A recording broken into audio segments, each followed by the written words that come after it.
Vamos começar com essa guerra tarifária sem fim. Acho que hoje é o prazo final. Lembre-se, o Trump estendeu suas tarifas para todos os países, cerca de 100 países ou algo assim, no dia 2 de abril. Depois, ele rapidamente estendeu esse prazo. Então, acho que hoje é o último dia. Mas anteontem ele enviou uma carta para 14 países, basicamente dizendo: vocês não estão negociando comigo. A partir de 1º de agosto, essas serão suas tarifas. Qual é a sua opinião sobre por que ele fez isso? Ele não fez isso para todos os países, ele escolheu 14 países. Como você interpreta isso?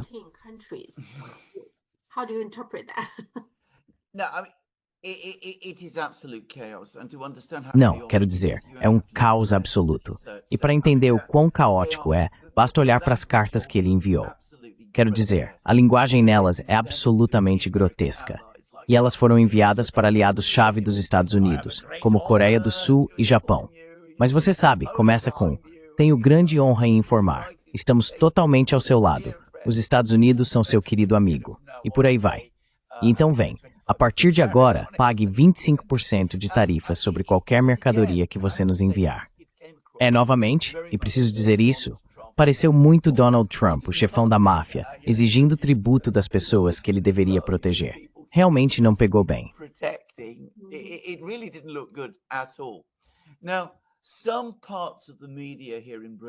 Agora, algumas partes da mídia aqui na Grã-Bretanha estavam afirmando ontem que tudo isso fazia parte de um enorme e engenhoso plano para criar uma complexa teia de tarifas pela Ásia, a fim de tornar impossível para a China negociar com outros países asiáticos. Eu acho que isso é um completo e absoluto absurdo. Como é possível que impor tarifas a países como Japão e Coreia do Sul vá realmente ajudar os Estados Unidos a enfrentar a China? Quero dizer, é absurdo. A hipótese é absurda. Eu poderia até te enviar um desses artigos, na verdade, porque é realmente ridículo. É claro que houve alguma tentativa de orientação de alguém em algum lugar para tentar dar algum sentido a isso. Eu simplesmente acho que Trump está completamente fora de sua profundidade. Ele tomou essa decisão lá em março de impor essas tarifas do Dia da Libertação, como ele a chamou.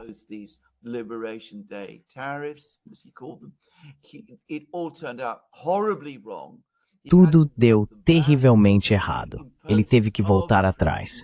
Impôs a si mesmo essa pausa arbitrária de 90 dias. Quando terminou, ele não quis perder a compostura, então inventou mais dessas tarifas. Depois disse que elas seriam impostas em um mês, no dia 1º de agosto. Em seguida, surgiram sugestões de que ele não estava realmente falando sério sobre esse prazo e que haveria espaço para mais discussões. Então ele foi provocado pela mídia, que disse: você sabe, é você de novo, você simplesmente não cumpriu o que prometeu. Aí ele aparece e diz: bem, na verdade estou falando sério sobre isso. E vou fazer mesmo assim. Quer dizer, é só caos, é só confusão e caos. Ele perdeu completamente o controle do que está fazendo. E agora está ameaçando os BRICS com uma tarifa de 10% simplesmente porque são membros dos BRICS. Ele está apenas cambaleando e atacando para todos os lados.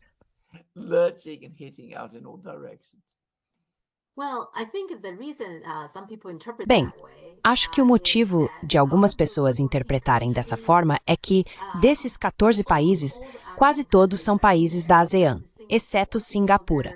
Então, 9 dos países são da ASEAN. E, claro, Coreia do Sul e Japão, portanto, são em sua maioria países asiáticos. Acho que a ideia, se você observar, é que ele conseguiu um acordo com o Vietnã. Mas se você analisar o que foi acordado com o Vietnã, novamente, algumas pessoas também veem isso como uma forma de chegar à China.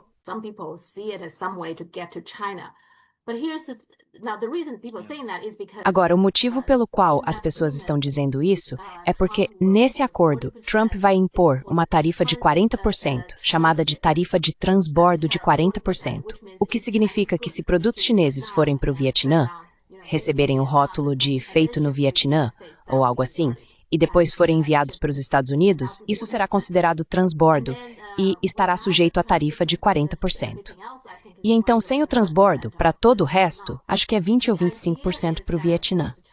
A ideia é que, claro, a China não pode mais fazer isso, usar o Vietnã para vender aos Estados Unidos. Mas esquecem que China e Estados Unidos agora têm um acordo. No momento, a tarifa da China é de 10%. Então por que a China precisaria passar pelo Vietnã?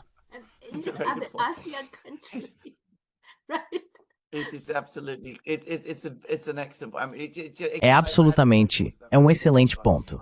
Eu não tinha pensado nisso, mas você está absolutamente certo. Quero dizer, você entendeu exatamente. Nada disso faz sentido. A questão anterior com o Vietnã foi obviamente negociada sem que Trump percebesse que ele já tinha de fato capitulado na questão principal, que é que ele já fez esse acordo com a China. Nada disso faz qualquer sentido. E como eu disse, é puro caos. Ele simplesmente não sabe o que está fazendo. É um velho apressado que perdeu totalmente o controle de toda essa situação.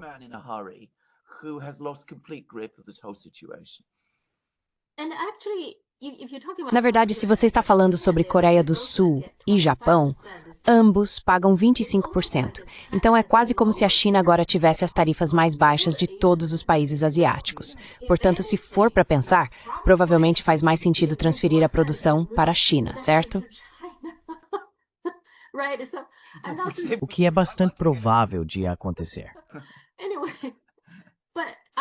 Enfim, além disso, acho que essa é a lógica deles, mas enfim, além disso, a África do Sul também está na lista. Imagino que o Trump agora tem algum problema com a África do Sul, provavelmente em parte por causa, acho, da influência do Peter Thiel, David Sachs e antigamente do Elon Musk, porque todos eles eram sul-africanos. Eles não gostam das políticas, ou seja lá o que o governo sul-africano está fazendo. Mas aí a Sérvia também está na lista. A Bósnia-Herzegovina. É por porque são líderes países que Trump entre todos os países europeus.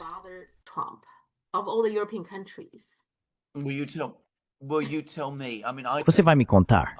Quero dizer, eu não sei. Suspeito, de certa forma, novamente estou apenas supondo aqui, que eles foram atrás da Sérvia e da Bósnia-Herzegovina, porque a Sérvia é vista como, de alguma forma, pró-Rússia. Presume-se que a Sérvia esteja desempenhando algum papel aqui.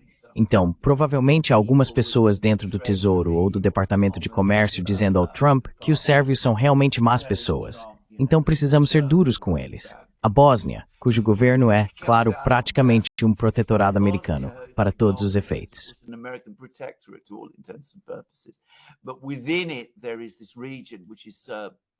Mas dentro dela existe essa região, que é a República Sérvia dentro da Bósnia. E essa também está em maus termos. Então, novamente, eles agem em relação a isso. Mas não se deve perder muito tempo tentando analisar essas coisas do ponto de vista econômico. Quero dizer, até mesmo a África do Sul, como você disse muito corretamente, realmente não faz sentido algum. As tarifas sobre a África do Sul são totalmente produto de preconceito, exatamente como você disse. Elas não se baseiam em nenhum cálculo mais profundo. Essa é simplesmente que Donald Trump não gosta do país e de seus líderes.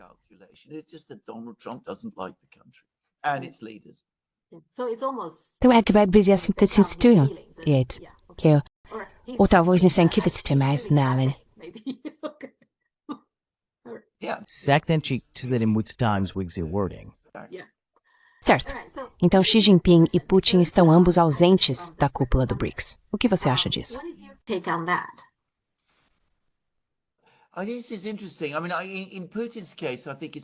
Isso é interessante. Quero dizer, no caso do Putin, acho que é bastante direto. Desde que o Tribunal Penal Internacional emitiu um mandado contra ele, Putin tem sido muito cuidadoso para não viajar por territórios ou sobrevoar territórios que possam ser potencialmente hostis e que possam tentar derrubar seu avião. E, aliás, isso pode parecer extremo, mas já aconteceu. Durante a crise do Assange, enquanto Snowden estava no aeroporto de Moscou, a aeronave privada do presidente do Equador foi forçada a pousar na Europa porque havia expectativas, havia crenças de que Snowden estava escondido nela. Ele não estava, aliás, mas já foi uma enorme violação da soberania de um Estado. Então, se eles puderam fazer isso, poderiam fazer algo semelhante agora. Obviamente, a Rússia está em uma categoria diferente do Equador, mas isso mostra que eles já não dão mais importância à soberania dos líderes ou algo do tipo. The sovereignty of leaders or anything of that kind. So I think Putin, for that reason, wanted to stay away. Então, eu acho que o Putin, por esse motivo, quis ficar longe da cúpula do BRICS porque ela seria no Brasil. Isso significaria voar muito perto do espaço aéreo controlado pela OTAN, e ele não ia correr esse risco. E acho que ele foi sábio em fazer isso. Agora, por que o Xi Jinping não foi? Não vou fingir que entendo completamente. Sei que a explicação oficial foi problemas de agenda. Acho que há duas explicações possíveis aqui. A primeira é que está acontecendo ou sendo preparado algum evento na China. Não que o Xi Jinping esteja perdendo o poder ou qualquer uma dessas bobagens que o Gordon Chang e todos aqueles idiotas estão repetindo de novo. Mas pode ser que a China esteja tendo discussões importantes sobre algum tema doméstico muito significativo ou algo parecido, e que o Xi Jinping seja necessário basicamente para supervisionar isso.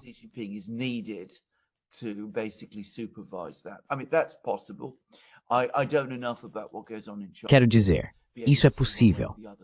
Não sei o suficiente sobre o que acontece na China para poder afirmar uma coisa ou outra. Existe outra possibilidade, e é apenas uma que estou levantando, não estou dizendo que seja verdade. E é que, claro, o Modi, o primeiro-ministro da Índia, vai ao Brasil. E neste momento específico, há certas tensões entre a China e a Índia relacionadas aos acontecimentos com o Paquistão. E eu acho que Xi Jinping e o governo chinês pode ter chegado à conclusão de que talvez fosse melhor, portanto, que o próprio Xi Jinping não fosse, para evitar qualquer possível discórdia entre ele e Modi nesta reunião do BRICS, que é um assunto completamente desconectado.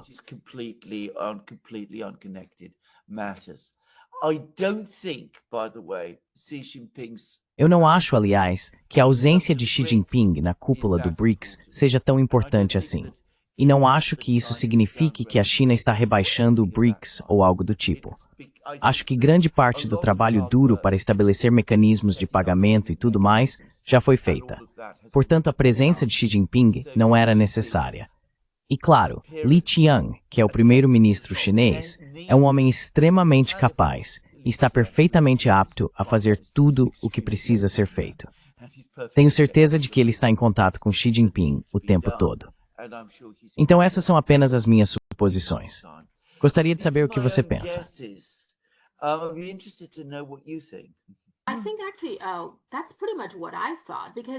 Na verdade, acho que é basicamente o que eu pensava, porque, você sabe, há um grande evento. 7 de julho é o aniversário da invasão japonesa de Pequim. Quero dizer, muitas coisas aconteceram naquela época, durante a invasão japonesa da China. Sim, 7 de julho é uma data importante porque eles invadiram Pequim. Naquele tempo, Pequim não era a capital era Nanjing. Mas ainda assim, Pequim historicamente foi a capital da China. E é uma cidade muito significativa. Então, simbolicamente, é importante. Na verdade, acho que houve algo, depois que isso aconteceu, depois de 7 de julho, quando o Japão invadiu Pequim com muito pouca resistência, houve um britânico que disse, bem, o que a China acabou de fazer foi convidar o mundo inteiro a invadi-la, porque não há resistência. Este é um império rico sem resistência.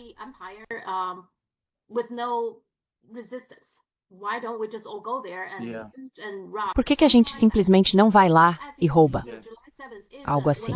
Então, como você pode ver, 7 de julho é uma data significativa. Quando estive em Pequim, eu ia visitar um lugar onde em 7 de julho há uma ponte. Algo aconteceu lá que levou à invasão japonesa de Pequim. Estava fechado para reparos, preparando-se para esse evento. Então é algo importante nesse sentido. Mas também, acho que muitos veículos de mídia chineses estão discutindo que, neste momento, Índia e China não estão em bons termos. Na verdade, provavelmente, os dois, Modi e Xi Jinping, não se encontram. Talvez essa seja uma forma de a China basicamente enviar um sinal, tipo, eu realmente não quero ser seu inimigo, não quero escalar as coisas e criar uma tensão real. Vamos apenas fazer negócios, falar de negócios, sem deixar as coisas piorarem. Acho que é basicamente o que você acabou de dizer. Sim, eu concordo. Bem, isso é muito interessante. Aliás, a ponte que você mencionou é muito famosa na literatura ocidental porque foi descrita por Marco Polo. Ah, entendi. Então, em inglês ela é chamada de Ponte Marco Polo. Ah, eu não sei disso. O único motivo pelo qual é chamado assim é porque Marco Polo o descreveu exatamente dessa forma. Então isso já existia na época dele, só para constar. Claro, há um grande debate no Ocidente sobre se Marco Polo realmente chegou à China ou se visitou a China de fato. Há quem diga, na verdade, que ele apenas fingiu que esteve lá e reuniu todo o seu conhecimento sobre a China a partir de vários livros sobre o país que ele leu de viajantes persas. Só dizendo, claramente, ele não era essa pessoa importante na China que fingiu ser. Certainly he wasn't the important person in China that he pretended he was. Bem, aparentemente, o pai e o irmão dele eram comerciantes, então eles realmente saíam para fazer negócios, sabe? Para negociar. Isso parece comprovado. Mas se eles foram até a China, ou mais provavelmente, segundo os italianos, eles encontraram muitos árabes e outros comerciantes, pessoas que negociavam e que já tinham ido à China e contaram muitas coisas para eles, e então eles contaram algo assim para ele. Sim. Certo? De qualquer forma. Mas 7 de julho é um grande evento. É mesmo. It's a big event, yeah. É um grande evento, sim. Sim, é um evento muito importante. Quero dizer, acho que alguns historiadores no Ocidente, se não me engano, foi em 1937? 1937 isso. 1937. É mesmo, né? Yes. I mean, some Western. Alguns historiadores ocidentais agora estão tratando esse episódio como o verdadeiro início da Segunda Guerra Mundial.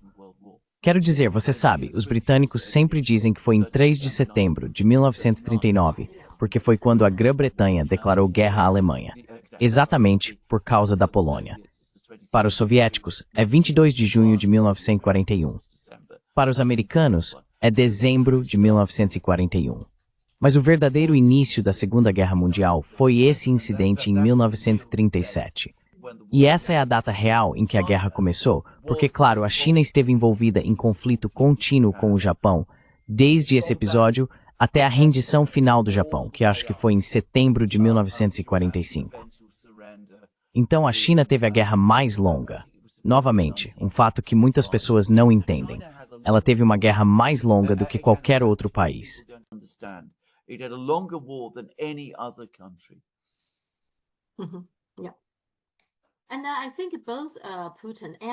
E eu acho que tanto Putin quanto Xi Jinping, tanto a Rússia quanto a China, cada vez mais querem corrigir as narrativas ocidentais sobre a Segunda Guerra Mundial. Porque a Segunda Guerra Mundial foi travada pela China. Os soviéticos, a China e depois os Estados Unidos se juntaram, certo? Mas as principais forças eram os soviéticos e a China. Mas atualmente a narrativa é que os Estados Unidos foram quem salvaram o dia. E falam muito pouco sobre o que a China fez durante a Segunda Guerra Mundial contra os japoneses.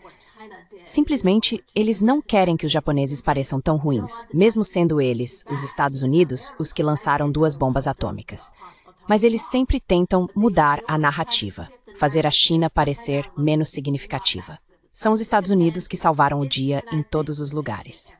Acho que tanto Xi Jinping quanto Putin, com certeza, acho que ambos querem usar essa oportunidade este ano, sabe? 80 os aniversário, 88 os aniversário, como quiser contar. Eles querem, sabe, corrigir a narrativa, corrigir a história, eu acho. That is absolutely correct. I mean, Isso está absolutamente correto. Quero dizer, assim como a União Soviética teve o maior papel na derrota da Alemanha, a China teve o maior papel na derrota do Japão. Tudo o que você precisa fazer é olhar para ver onde estava a maior parte do exército japonês durante a Segunda Guerra Mundial. Ele estava lutando contra a China. Não estava lutando contra os americanos, nem contra os britânicos, nem contra os holandeses ou qualquer um desses outros povos. Então, absolutamente. E como acho que já discutimos em muitos programas, se a contribuição soviética para a vitória dos aliados na Segunda Guerra Mundial é grotescamente minimizada no Ocidente hoje em dia, no caso da China, é ainda pior. Porque mesmo pessoas bem informadas sobre a Segunda Guerra Mundial, basicamente, não sabem nada sobre isso. Elas não sabem absolutamente nada sobre a luta do povo chinês para defender seu país, mas também para combater o militarismo e as ideologias raciais, que, claro, o Japão daquela época abraçava.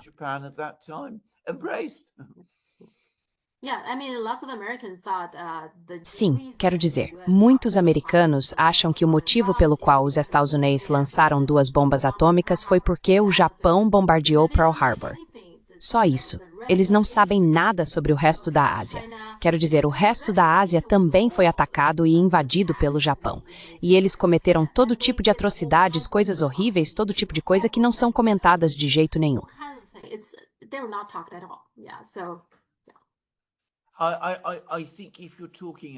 Acho que se você está falando sobre o número de pessoas na Grã-Bretanha que sabem que a China lutou na Segunda Guerra Mundial, eu ficaria surpreso se esse número passasse de alguns milhares em uma população de 70 milhões.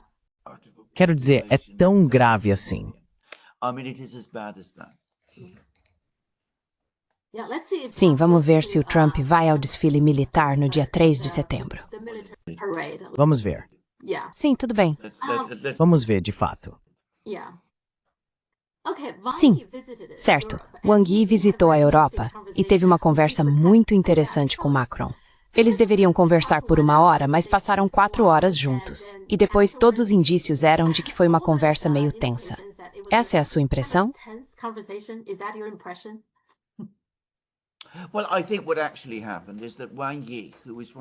Bem, eu acho que o que realmente aconteceu foi que Wang Yi, que é um dos diplomatas mais experientes e profissionais do mundo, finalmente ficou frustrado. E estou usando uma palavra suave, por ter que lidar com uma das diplomatas mais incompetentes e amadoras do mundo. Acho que o que aconteceu foi que Catherine Colonna chegou com a atitude e a retórica de sempre que vemos em muitas pessoas na Europa. Ela transformou tudo em uma lista de queixas dos europeus contra a China. Não demonstrou nenhum interesse em avançar com a China em nenhum dos temas. Começou a pressionar toda essa narrativa sobre a Ucrânia em relação à China, tentando fazer parecer que a China é, em última análise, a culpada por todo o conflito na Ucrânia, o que é ridículo, e que a China não está cumprindo seu papel de alguma forma na Ucrânia, o que é igualmente ridículo.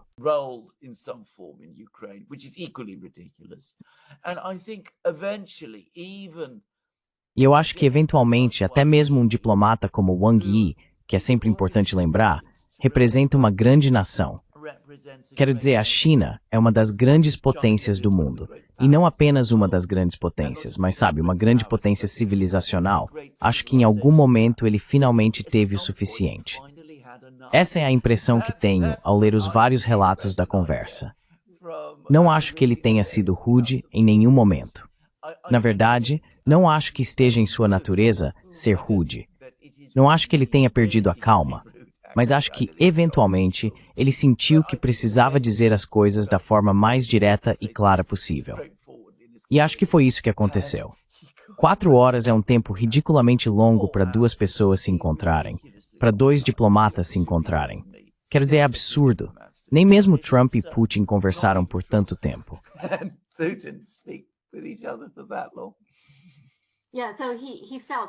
Sim, então ele sentiu que precisava realmente esclarecer. É por isso que alguns europeus estão dizendo que ele está dando uma lição para a Colonna. Então, provavelmente ele explicou tudo do começo ao fim, em detalhes, eu acho. E ela precisa disso. Acho que ela precisa desse tipo de percepção.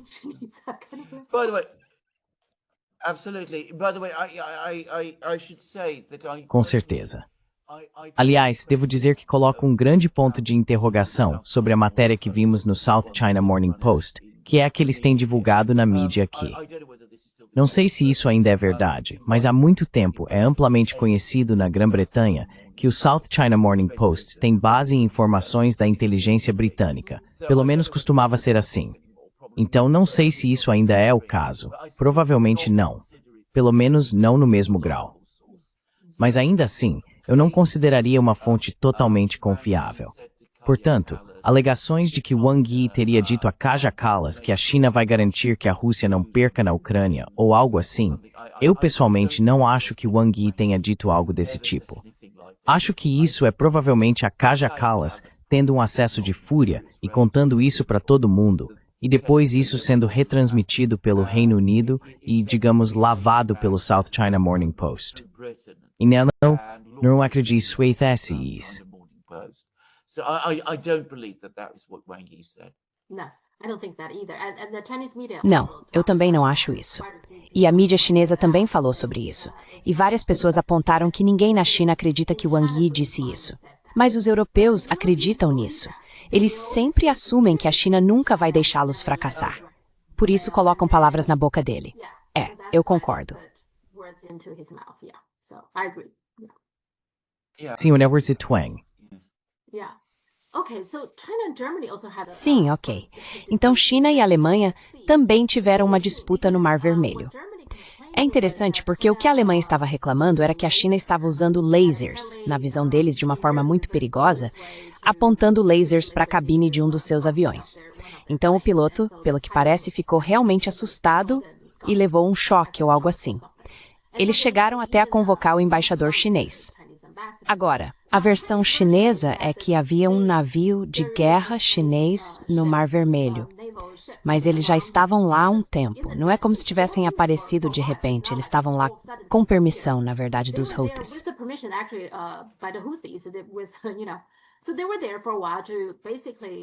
Então eles estavam lá por um tempo, basicamente, para proteger navios cargueiros chineses. E esse avião de reconhecimento, um avião de reconhecimento alemão, se aproximou desse navio de guerra chinês.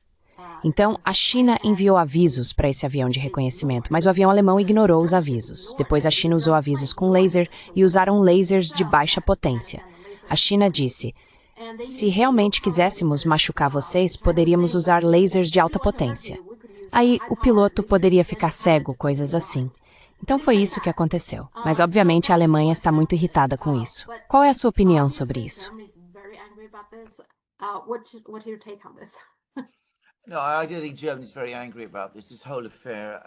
Não, eu realmente acho que a Alemanha está muito irritada com toda essa situação, e tenho lido sobre isso. Obviamente, isso foi fabricado novamente. Aliás, esse agora está se tornando o padrão regular. Os militares ocidentais tomam ações muito agressivas contra a marinha chinesa, a marinha russa, e então quando basicamente são avisados para se afastar. E é importante deixar claro que a China tem absolutamente todo o direito de ter seu navio de guerra onde estava.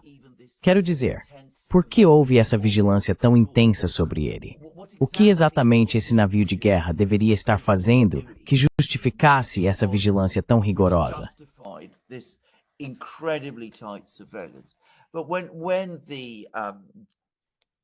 Mas quando as aeronaves, vamos chamar de alemãs, mas você sabe, ocidentais, se aproximaram e os chineses basicamente deram seus sinais para que se afastassem, o que novamente é algo que fizeram totalmente dentro de seus direitos, então é claro, surge a narrativa de que tudo isso é a China agindo de forma agressiva. Então, quero dizer, isso inverte completamente a história. Tenho que dizer que a decepção que sinto em relação à Alemanha talvez seja a coisa mais aguda que experimentei nos últimos 3 anos. Como você provavelmente sabe, tenho muitas conexões com a Alemanha. Conheço muitas pessoas na Alemanha.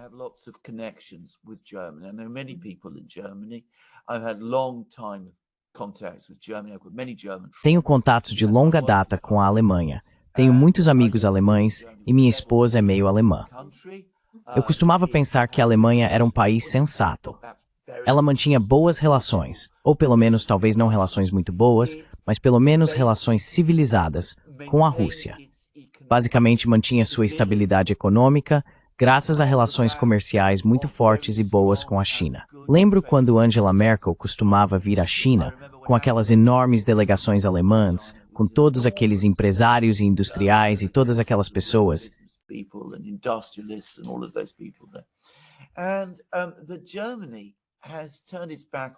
A Alemanha virou as costas para tudo isso e está se comportando de maneira extraordinária e agressiva.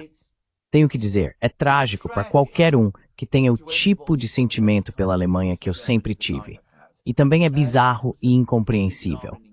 Você pensaria que a Alemanha, de todas as nações, deveria estar trabalhando neste momento para tentar estabilizar as relações entre o Ocidente e a China, e deveria estar resistindo a essas tentativas americanas de apresentar a China como uma espécie de adversário.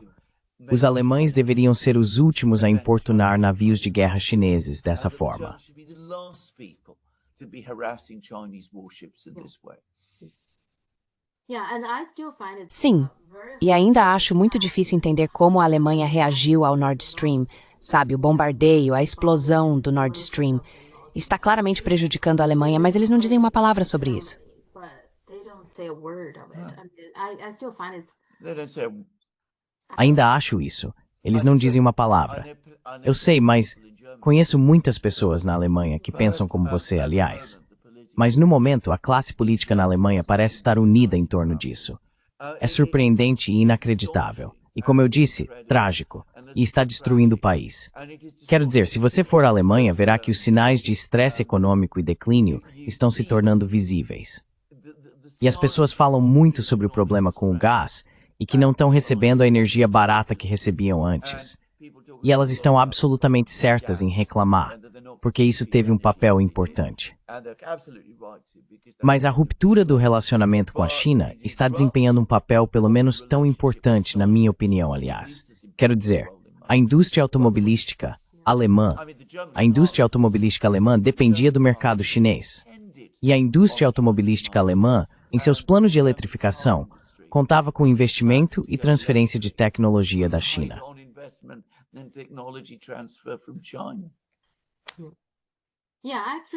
Na verdade, de todos os países europeus, é provavelmente o país que mais precisa ter um bom relacionamento, tanto com a Rússia quanto com a China. Sim, a Alemanha deveria saber disso. Kevry, Sim, Netanyahu está visitando os Estados Unidos agora. Acho que essa é a terceira visita dele nos últimos, 3 ou 4 meses, algo assim. Ele está sempre vindo aqui. O que você acha que ele está planejando?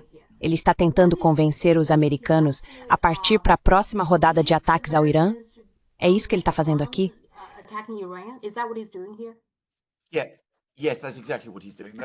sim, é exatamente isso que ele está fazendo. É exatamente sobre isso que ele está agindo, na minha opinião.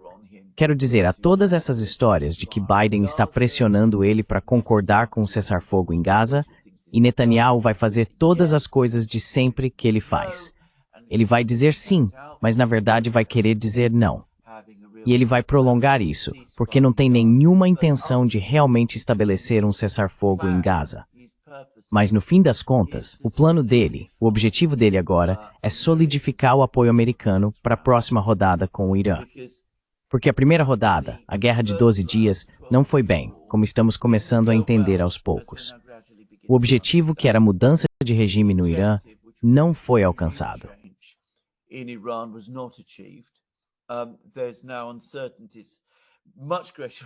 Agora existem incertezas muito maiores sobre o programa nuclear iraniano. Há relatos, não sei se estão circulando na China, mas agora há alegações de que o Irã está comprando e importando mísseis de defesa aérea da China. Quem sabe? Quero dizer, talvez seja verdade. Mas de qualquer forma, ele quer fazer um grande segundo ataque ao Irã. Ele sabe que Israel não pode ter sucesso sozinho.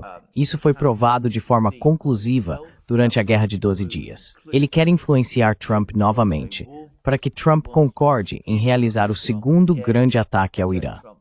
E talvez isso não aconteça imediatamente, mas certamente em alguns meses, quando Israel tiver se rearmado o suficiente para poder agir.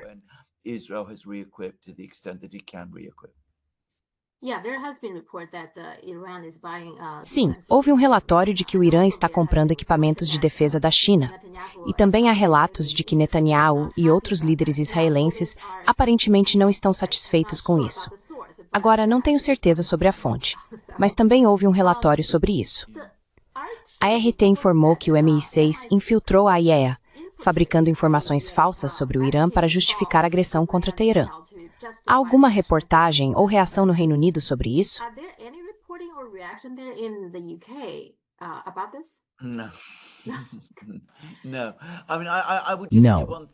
Não.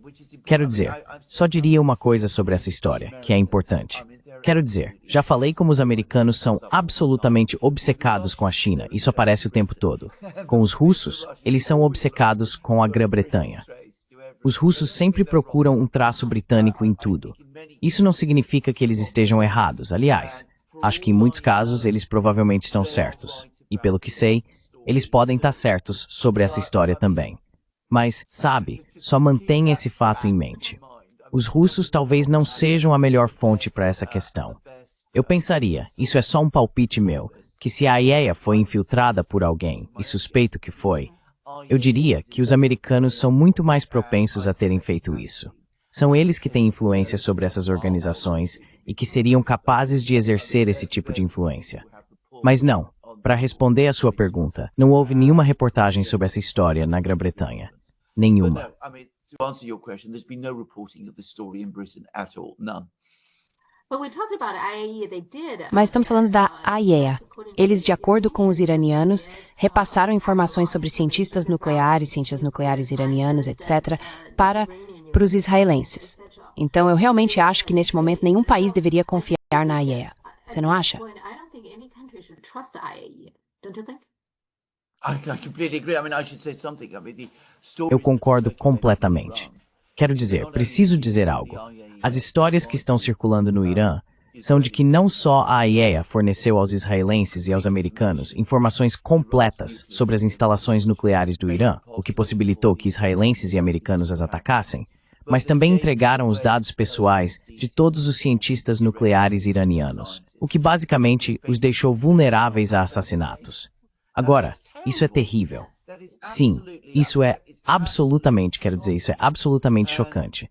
E se não fosse verdade, você esperaria que a IAEA viesse a público e negasse categoricamente. absolutely categorically deny it. They would say, it's outrageous that such a thing. Eles diriam, você sabe, é um absurdo que algo assim sequer seja sugerido. Eles não estão fazendo isso. E isso por si só já é muito preocupante. E eu concordo totalmente. Acho que ninguém pode confiar na IAEA neste momento. É mais uma dessas organizações que costumavam ter um papel crítico e imparcial. Mas durante o governo de George W. Bush, ela foi capturada pelo Ocidente e vem sendo corrompida desde então, com todas as consequências catastróficas que agora vemos. Ever since, with all the catastrophic consequences which we now see. Eu não acho que ninguém deva deixar a AIEA entrar em seu país. Além disso, outra coisa. Há mais de 100 funcionários da BBC que escreveram para o diretor reclamando que a BBC se tornou porta-voz de Israel. Quero dizer, isso não é novidade, nós já sabemos disso, certo? Mas por que essas pessoas estão reclamando agora? Será que querem se redimir para que aconteça o que acontecer, possam dizer, fomos obrigados a dizer isso? There is an enormous groundswell of feeling. Há um enorme sentimento popular na Grã-Bretanha sobre a situação em Gaza, em particular. Agora, é difícil transmitir isso para quem está de fora, porque, claro, a mídia aqui faz questão absoluta de não publicar nada a respeito. Mas minha esposa é uma apoiadora muito forte do movimento palestino e tem se manifestado fortemente contra o que está acontecendo em Gaza. Ela colocou um cartaz na nossa casa dizendo Palestina livre. E regularmente recebemos pessoas que tocam a campainha, pessoas comuns e dizem obrigado por colocar esse cartaz. Então quero dizer, você sabe disso. E às vezes houve uma ocasião em que fomos a um evento social e 2 dos nossos filhos estavam coisas pró-Palestina.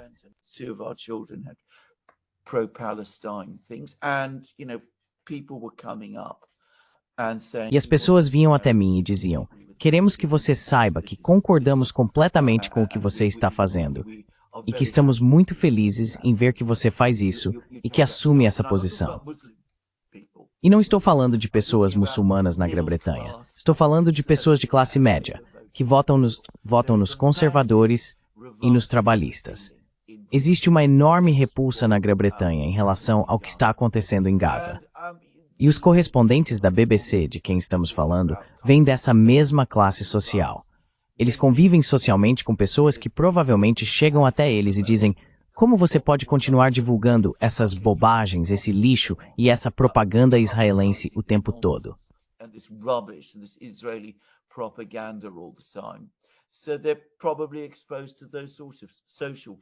Então eles provavelmente estão expostos a esse tipo de pressão social.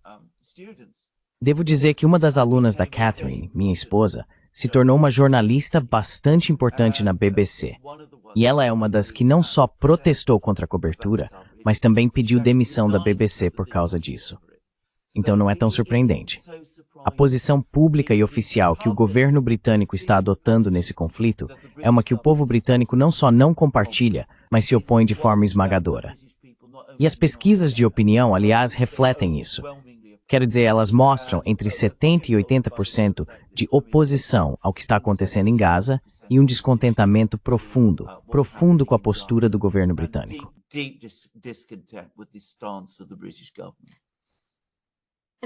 E a UE supostamente está planejando sancionar Israel. Você acha que eles estão falando sério? Eu não tenho a impressão de que eles estejam tão comprometidos assim. Não, eles não são sérios, assim como o governo britânico não é sério. Quero dizer, todos eles fingem criticar Israel de vez em quando porque sabem da força da opinião pública em seus países, mas na verdade não falam sério, infelizmente. Mas eles sentem a pressão, então, para fazer alguma coisa, certo? Sim, sim. Putin e Trump tiveram uma ligação telefônica. Não pareceu ter corrido muito bem. Minha pergunta para você é a seguinte. Trump realmente parece querer algum tipo de cessar-fogo. Mas neste momento, você acha que o principal problema é que Putin e os russos, em geral, já não confiam mais nos Estados Unidos?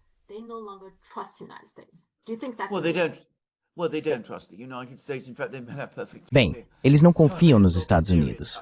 Na verdade, eles deixaram isso perfeitamente claro. Então quero dizer, não é nenhum mistério. O que Trump está tentando fazer é congelar o conflito nas linhas existentes. E os russos dizem que tudo o que isso vai fazer é simplesmente permitir que vocês rearmem a Ucrânia novamente. E em alguns anos estaremos de volta à mesma situação em que estamos hoje. E nós não vamos concordar com isso. Agora, os russos vêm dizendo isso sabe bem, mais de um ano, na verdade. Mais de um ano.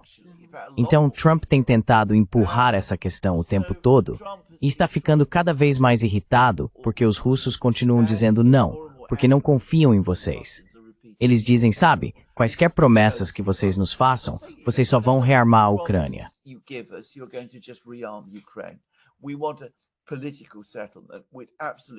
Queremos um acordo político com garantias absolutamente inquestionáveis, às quais vocês estarão comprometidos. E claro, Trump não quer oferecer isso. Ninguém nos Estados Unidos quer, porque eles não pretendem cumprir nenhuma garantia ou promessa que façam à Ucrânia. Então esse é o problema. Agora, eu acho que o que precipitou essa ligação, e há aqui uma enorme quantidade de desinformação, aliás, é que os americanos estão ficando desesperadamente sem certos tipos de armas, em especial interceptadores de defesa aérea. Há um artigo que saiu ontem no The Guardian que diz que eles estão com apenas 25% do seu estoque. Ou seja, 3/4 já foram usados nos últimos anos, lutando seja na guerra da Ucrânia, nas guerras no Oriente Médio ou em qualquer conflito desse tipo. A produção desses interceptadores é muito baixa. Of these interceptors is very low. And by the way, I just like to mention. Aliás, gostaria de mencionar aos seus telespectadores na China que saiu um artigo absolutamente incrível na The Economist, que é, como sabem, a principal revista aqui na Grã-Bretanha, analisando o estado das indústrias militares dos Estados Unidos e basicamente admitindo que, como indústrias, elas praticamente não existem mais. Não são indústrias no sentido que as pessoas na China entendem o que é uma indústria. São basicamente organizações de produção boutique que fabricam pequenos lotes de armas a custos absurdos para enriquecer algumas pessoas. E um exemplo que deram é que os Estados Unidos não fabricam mais tanques. Eles reformam tanques antigos e leva 2 anos para reformar um tanque. 2 anos para reformar um tanque. Isso está na The Economist. Então Trump percebe que os Estados Unidos estão ficando sem armas.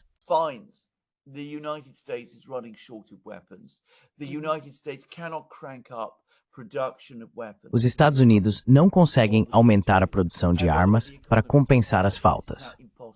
E aliás, a The Economist também afirmou que isso agora é impossível, dada a atual estrutura militar industrial dos Estados Unidos.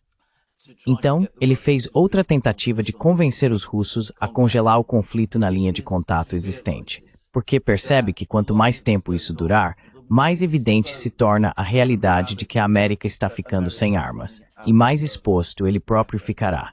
E aparentemente ele ameaçou Putin, basicamente fez ameaças sobre mais sanções e coisas desse tipo.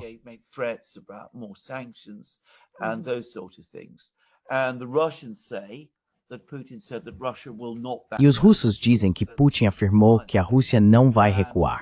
Então foi uma declaração desafiadora. E Trump saiu da ligação muito irritado. Este é um momento crucial, aliás, na história mundial, porque os Estados Unidos, pela primeira vez em sua história, estão ficando sem armas. Não conseguem acompanhar a Rússia. A Rússia, segundo a OTAN, está produzindo mais armas em 3 meses do que todo o Ocidente em um ano. Bem, essa é a Rússia. A Rússia é o quê? 1/10 do que a China é, ou até menos. Precisa explicar?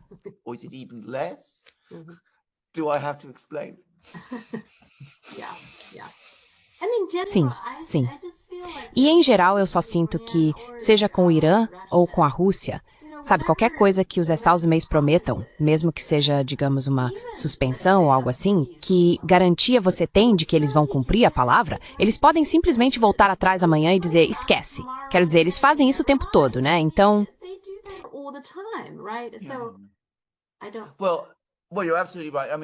Bem, você está absolutamente certo. Quero dizer, houve um artigo brilhante, aliás, hoje no Financial Times, escrito pelo ministro das Relações Exteriores do Irã, no qual ele diz, veja, eu estava me reunindo com os americanos. Tudo estava indo bem. Estávamos fazendo um progresso enorme. Havíamos concordado com vários pontos sobre o acordo que seria feito em relação ao enriquecimento nuclear. Abordamos e encontramos soluções para alguns dos problemas aparentemente mais insolúveis. E o que acontece? No meio de tudo isso, sem qualquer aviso prévio, os americanos e seus aliados israelenses nos atacam. Como podemos confiar neles? Ele realmente diz isso. Como podemos confiar neles agora? E ele diz que, se formos negociar com os americanos novamente, precisamos de garantias incrivelmente fortes de que isso não vai acontecer de novo. E que garantias a América pode dar, na prática, de que isso não vai acontecer de novo? Quero dizer, mesmo que eles escrevam isso com sangue, ainda assim podem decidir voltar atrás.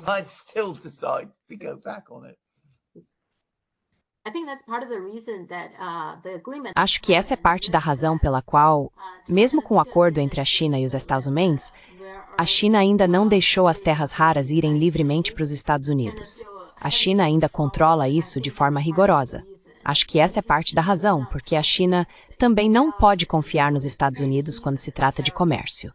Então, eles afrouxaram as restrições para alguns usos civis, como para algumas montadoras de carros, mas, fora isso, ainda controlam fortemente, porque não acho que confiem nos Estados Unidos.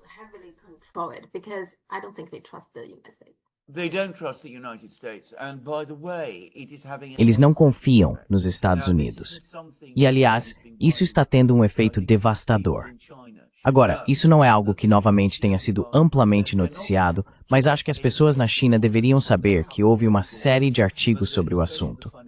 Eles não recebem grande destaque, ficam escondidos em cantos, mas especialmente no Financial Times, que é claro o jornal que acompanha esse tipo de coisa.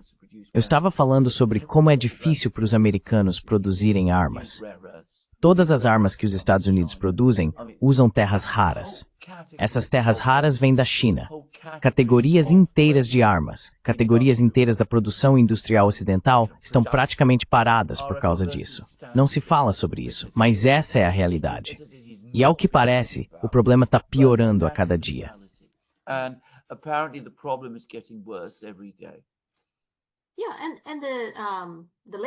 Sim, e a última novidade é o TikTok, né? O Trump ainda não largou o osso, só dizendo, ok, o TikTok não representa nenhuma ameaça à segurança nacional.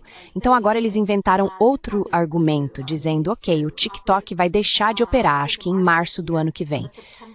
Mas, em setembro deste ano, eles vão lançar outro aplicativo bem parecido com o TikTok, chamado M2, blá blá blá. Eu só sinto que eles estão tentando fazer algum jogo.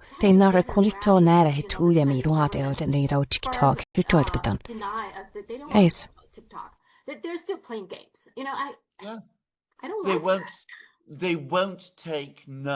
Eles não aceitam um não como resposta. Esse é o problema. E isso é uma questão constante com os americanos. Aliás, seus aliados europeus também têm uma opinião extremamente elevada de si mesmos, o que os acontecimentos já não justificam de forma alguma. Eles simplesmente não aceitam um não como resposta. E você está absolutamente certo. Então eles jogam todos esses jogos complexos e irritantes, inclusive com o TikTok, que é, vamos ser francos, a questão do TikTok foi horrível. Foi macabra. Mostrou um total desrespeito por qualquer concepção de direitos de propriedade privada ou coisas do tipo. Também envolveu enormes insultos à China e ao povo chinês. E por último, embora talvez não seja a coisa mais importante do mundo, vamos encarar, mas como você disse muito bem, eles poderiam simplesmente deixar para lá. Não vai causar o colapso do Ocidente se deixarem o TikTok de lado. Mas eles não dispersam.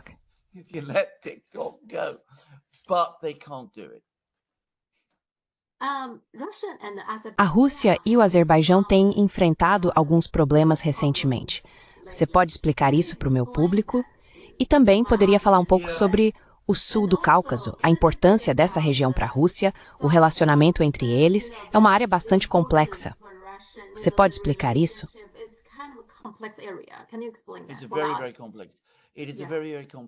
É uma área muito complexa. Então, infelizmente, não é algo totalmente fácil de explicar. Agora, o sul do Cáucaso foi anteriormente parte do Império Russo e da União Soviética.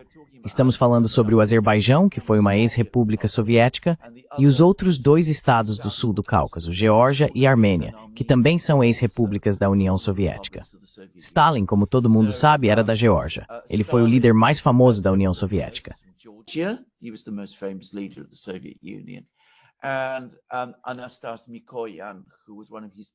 E Anastas Mikoyan, que foi um dos aliados mais poderosos de Stalin na União Soviética, e alguém que teve relações bastante significativas com a China em determinado momento, também era da Armênia.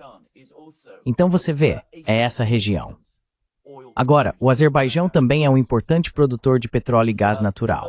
No início do século XX, era um dos principais produtores de petróleo e gás do mundo.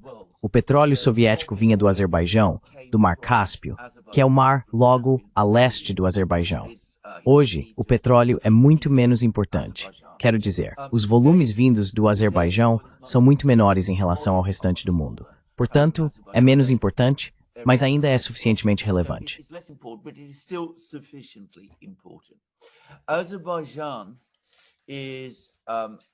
O Azerbaijão é um país que foi historicamente muçulmano.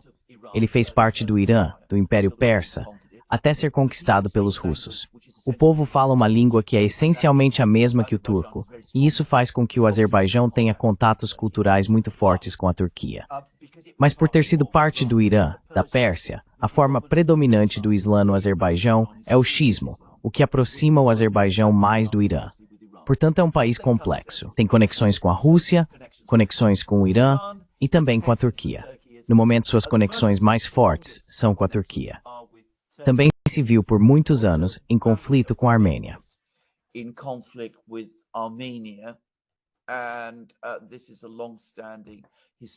Esta é uma questão histórica de longa data, que remonta a séculos, e ainda existem disputas de terras entre o Azerbaijão e a Armênia.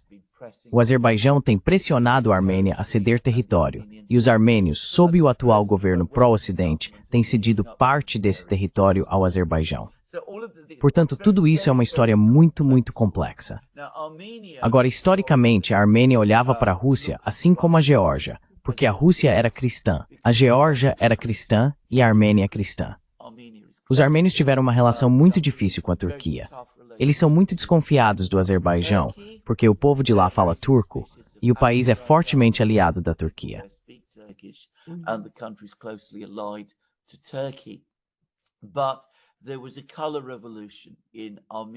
Mas houve uma revolução colorida na Armênia, cerca de uma década atrás, e o governo atual da Armênia é anti-Rússia e pró-OTAN. Esse é o panorama geral, se você quiser. Agora, o Azerbaijão, o governo atual do Azerbaijão, é liderado de forma inteligente, ou tem sido liderado de forma inteligente. E embora tenha mantido relações muito próximas com o Ocidente e tenha se aliado a Israel contra a Armênia, importou muitas armas de Israel. E é amplamente conhecido que os israelenses têm bases no Azerbaijão. Na guerra recente com o Irã, aeronaves israelenses realmente voaram para o Irã a partir do Azerbaijão. Há provas disso, nas quais não vou entrar, porque poderíamos passar horas falando sobre esses assuntos.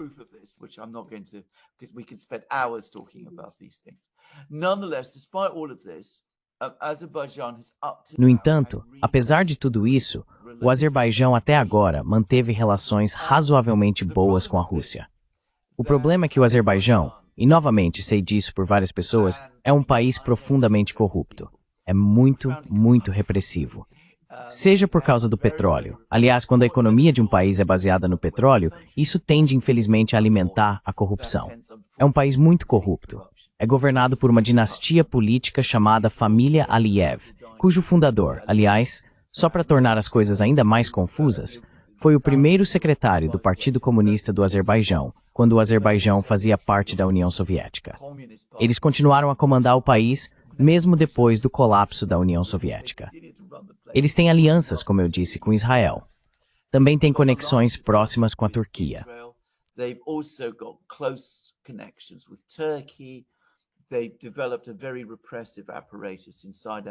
Eles desenvolveram um aparato muito repressivo dentro do Azerbaijão e uma rede de inteligência e segurança muito poderosa lá.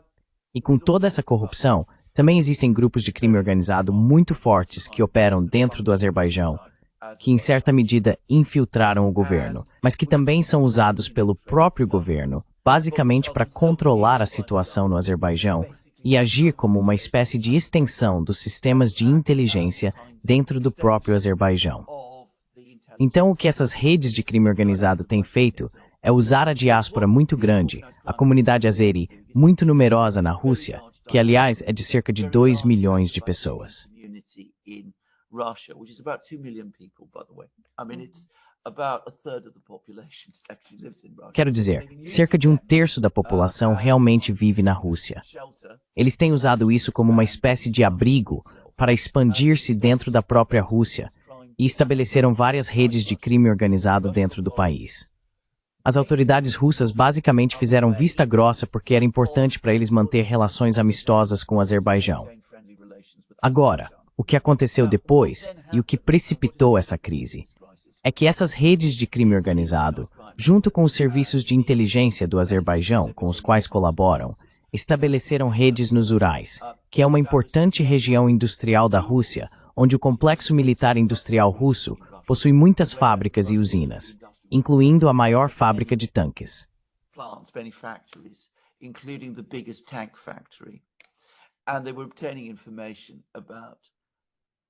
E eles estavam obtendo informações sobre a produção de armas nos Urais e repassando essas informações para o Ocidente e para os ucranianos. Então, os russos descobriram isso e tomaram medidas retaliatórias. Eles prenderam todas essas redes de crime organizado nos Urais. Agora estão expandindo e prendendo mais dessas redes em toda a Rússia. Também retaliaram, atacando 2 grandes refinarias de petróleo na Ucrânia, que pertenciam a algumas dessas redes de crime organizado baseadas no Azerbaijão, incluindo a família de Aliyev.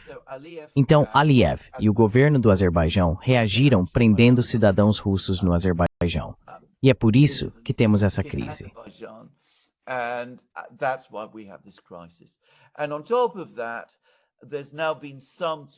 Além disso, tem havido conversas sobre Turquia, Azerbaijão e Armênia, todos com diferentes tipos de questões com a Rússia, formarem algum tipo de frente unida contra Moscou, o que preocupa os russos, não apenas por causa do petróleo, mas porque eles não querem que o Ocidente tenha acesso ao Mar Cáspio.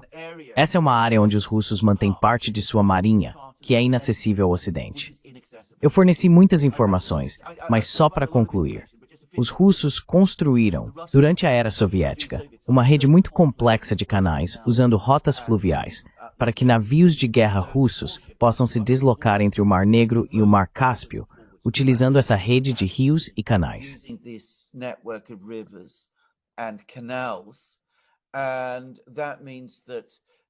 E isso significa que esses navios podem ser transferidos do Mar Negro, onde há uma guerra, para o Mar Cáspio, mas eles não ficam mais ao alcance dos ucranianos ou do Ocidente. E isso já acontece há muito tempo, aliás. O Mar Cáspio tem sido usado pela Marinha Russa dessa forma há muitos anos, inclusive antes do início do conflito na Ucrânia. Então veja, isso basicamente, na minha opinião, resume uma história muito complexa. Desculpe por termos levado tanto tempo, e espero que isso ficado claro.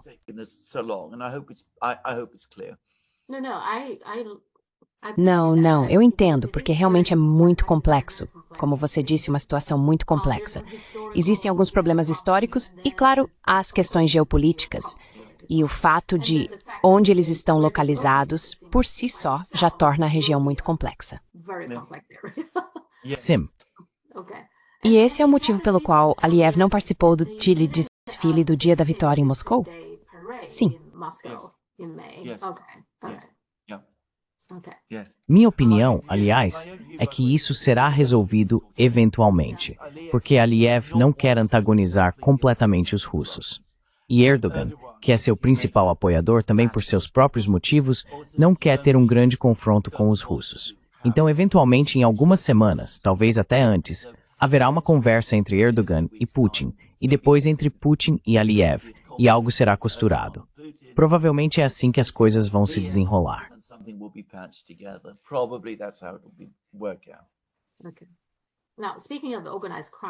Certo. Agora, falando sobre crime organizado, o caso Epstein, então, como você pode ver, basicamente Trump está dizendo, ok, não há, quer dizer, o Departamento de Justiça dele e o FBI vieram a público para dizer, bem, Epstein se matou e não existe uma lista de clientes do Epstein. Caso encerrado. Acho que isso enfureceu muita gente, porque ninguém acreditou nisso, certo? Por quê? O que aconteceu? Porque o Trump é aquele, lembre-se, ele fez um grande alarde sobre divulgar a lista do Epstein e os arquivos do JFK, sabe? Todas essas coisas. Ele disse que ia divulgar tudo e, de repente, não há nada para ver aqui.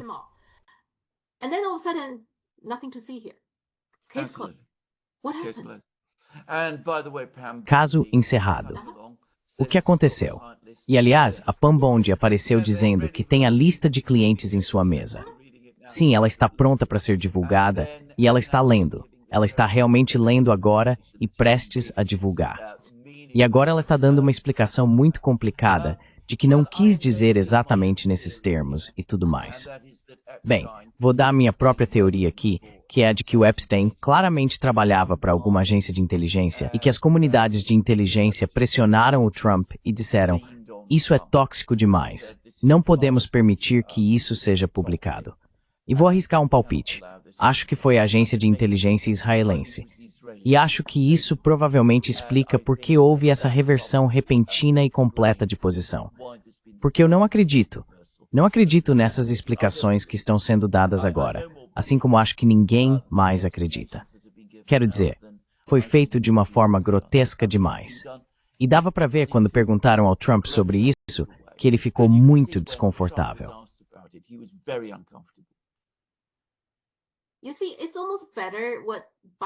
Veja, de certa forma, o que o Biden estava fazendo era quase melhor. Biden não, ele deixou o caso aberto, mas não estava realmente investigando ativamente, nem processando, nem nada. Nada aconteceu ali. Agora, o que o Trump fez é pior, porque ele encerrou o caso. Ele literalmente deixou todo mundo sair impune. Ok, sem consequências. Caso encerrado, certo? Então isso, eu acho, deixou muita gente furiosa. E aí você combina isso com o que aconteceu no caso do Diddy. Ok, no caso do Diddy, ele foi por umas acusações transexualmente provavelmente e envolvimento prostituição.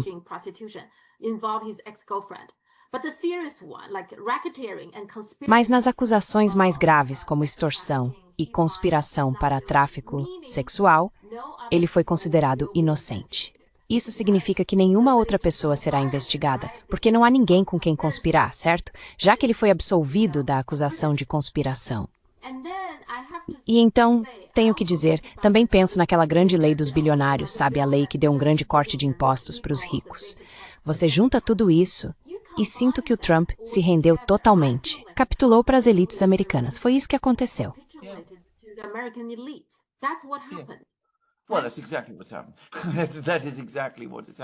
Bem, é exatamente isso que aconteceu. É exatamente isso que aconteceu. Quero dizer, você está completamente certo.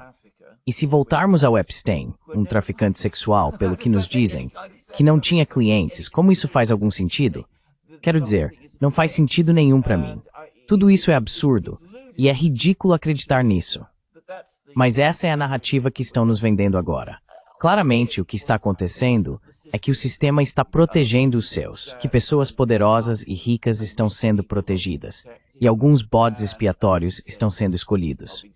Mas está sendo tomado um enorme cuidado para garantir que ninguém importante seja jamais implicado, afetado ou envergonhado de qualquer forma.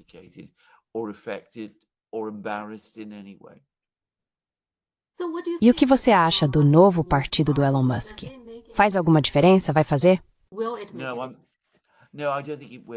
Não, eu não acho que vai acontecer. Porque acredito que Elon Musk, que aliás é um homem extremamente inteligente e em certos aspectos um industrial brilhante, não tem nenhuma habilidade política.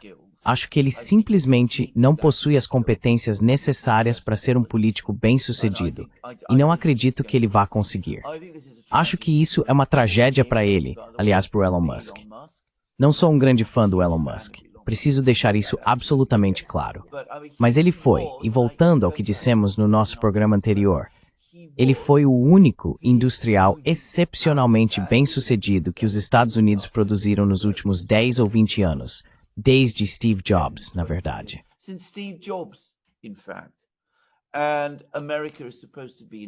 E os Estados Unidos deveriam estar se industrializando. Os Estados Unidos estão se reindustrializando. Os Estados Unidos deveriam estar abraçando a quarta revolução industrial. A única pessoa nos Estados Unidos que tem alguma experiência prática e direta em fazer esse tipo de coisa é o Elon Musk. E os americanos estão expulsando ele. E esse partido político que ele está começando é sinal de um homem amargurado e irritado, mas não acho que isso vá ganhar força. As únicas pessoas que vão querer se juntar a ele são aquelas que querem um pouco do dinheiro do Elon Musk. Agora o Jeremy Corbyn também não foi um novo partido no Reino Unido. Isso está correto?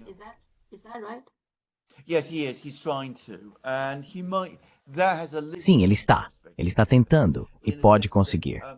Isso tem um pouco mais de perspectiva de sucesso, no sentido de que há muitas pessoas no Reino Unido com visões de esquerda e socialistas. É sempre importante lembrar que Jeremy Corbyn, em 2019, a eleição que ele perdeu, obteve muito mais votos do que Keir Starmer obteve na eleição de 2024, que ele venceu. Então quero dizer, Corbyn sempre foi uma figura muito mais popular na vida britânica e na política britânica do que Starmer. E a razão pela qual ele é popular é porque é visto como um socialista e um homem de esquerda. E há muitas pessoas no Reino Unido que anseiam e gostariam muito de ver esse tipo de política novamente no país.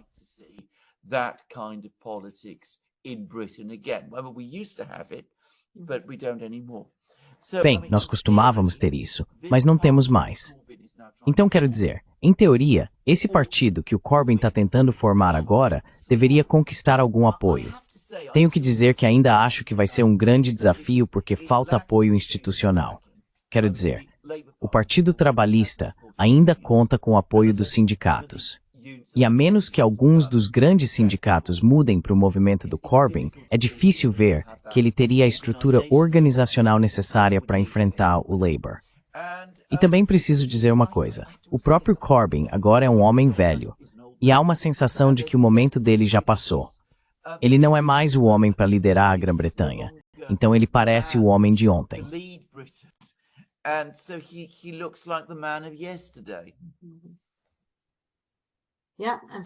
Infelizmente. É a mesma coisa com o Bernie Sanders. Ainda tem muita gente que gosta dele, mas ele também não é jovem, infelizmente. Uma última coisa, um pouco engraçada. Acho que o Netanyahu indicou o Donald Trump para o Prêmio Nobel da Paz. Quão irônico é isso? Netanyahu é um criminoso de guerra e agora ele indicou o Trump para o Prêmio Nobel da Paz.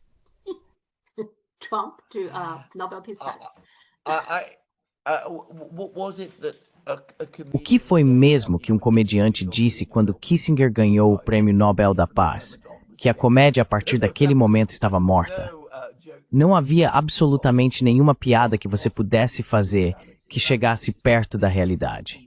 E acho que isso vai ainda um passo além, na verdade. Quero dizer, eles parecem parceiros no crime, Não como você sabe, o líder de um país indicando outro.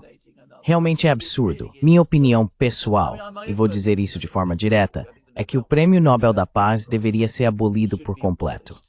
Acho que se tornou uma vergonha, na verdade. Já é uma vergonha há muito, muito tempo.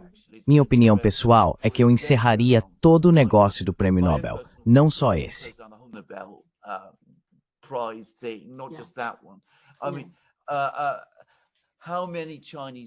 Quero dizer, quantos escritores chineses recebem o Prêmio Nobel? Só para dizer, olhe para o tipo de pessoas que recebem o prêmio de literatura. E quanto à ciência, li há uns 2 dias um artigo sobre onde o grande trabalho científico está sendo feito hoje, e acho que era algo como 7 das 10 maiores instituições científicas agora estão na China. Isso se reflete no trabalho dos comitês do Prêmio Nobel. Não.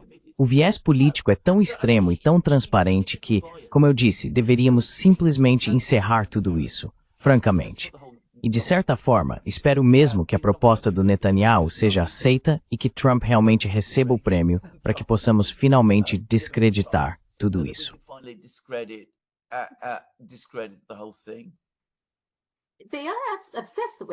Eles são obcecados por isso. Acho que o Trump realmente quer esse prêmio.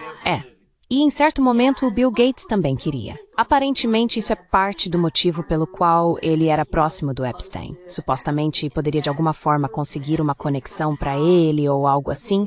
Parece que esse é parte do motivo. Enfim, é isso. Se algum disso me oferecesse Nith, eu iria. Sim. Quero dizer, de verdade. E acho que qualquer pessoa que se respeite deveria fazer o mesmo agora.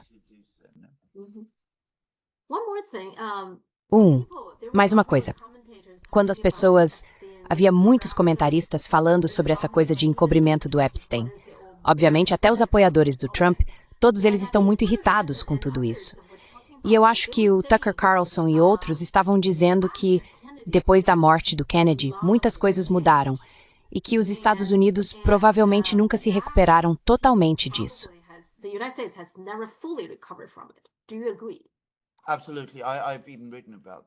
Você concorda? Absolutamente. Eu até já escrevi sobre isso, na verdade. De fato, escrevi sobre isso há cerca de 10 anos, que foi o assassinato de Kennedy que marcou a grande linha divisória nos Estados Unidos. Era um país antes e um país completamente diferente depois. O fato é que, seja lá o que exatamente aconteceu, porque existem todos os tipos de teorias sobre o próprio assassinato, mas que houve algum tipo de encobrimento, eu não acho que isso seja realmente controverso.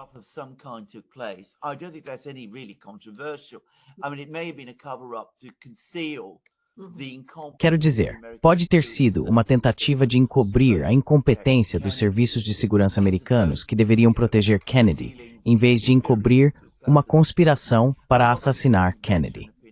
Não vou me arriscar a dar uma opinião sobre isso, mas a partir daquele momento ficou claro que os Estados Unidos tinham um governo permanente que estava fora do controle político e que governava o país em benefício próprio e de uma oligarquia restrita, o que basicamente era incompatível com qualquer ideia de que os Estados Unidos ainda fossem um Estado democrático.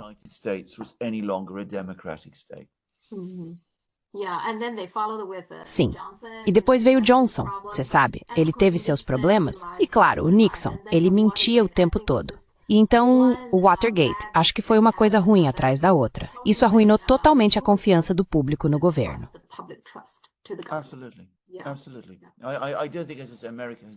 Com certeza. Com certeza. Eu não acho que a América tenha sido a mesma desde então. Na verdade, você pode ver isso em sua cultura. Se você olhar para as comédias americanas antes de 1963 e compará-las com as comédias americanas depois de 63, verá uma diferença enorme. Quero dizer, o humor que a América tinha na época de Chaplin, dos irmãos Marx e tudo aquilo é muito, muito diferente do que veio depois. E não só nessa área, mas em muitas outras coisas. Quero dizer, é nos anos 60 que começa também o declínio do cinema e do teatro americano.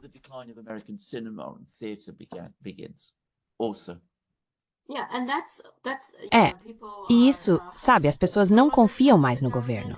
E eu acho que, como no caso Epstein, O Trump provavelmente nem se importa porque as pessoas já não confiam no governo mesmo. Então, qual o problema em jogar mais mentiras? Qual é o grande problema? Bem, exatamente. Exatamente.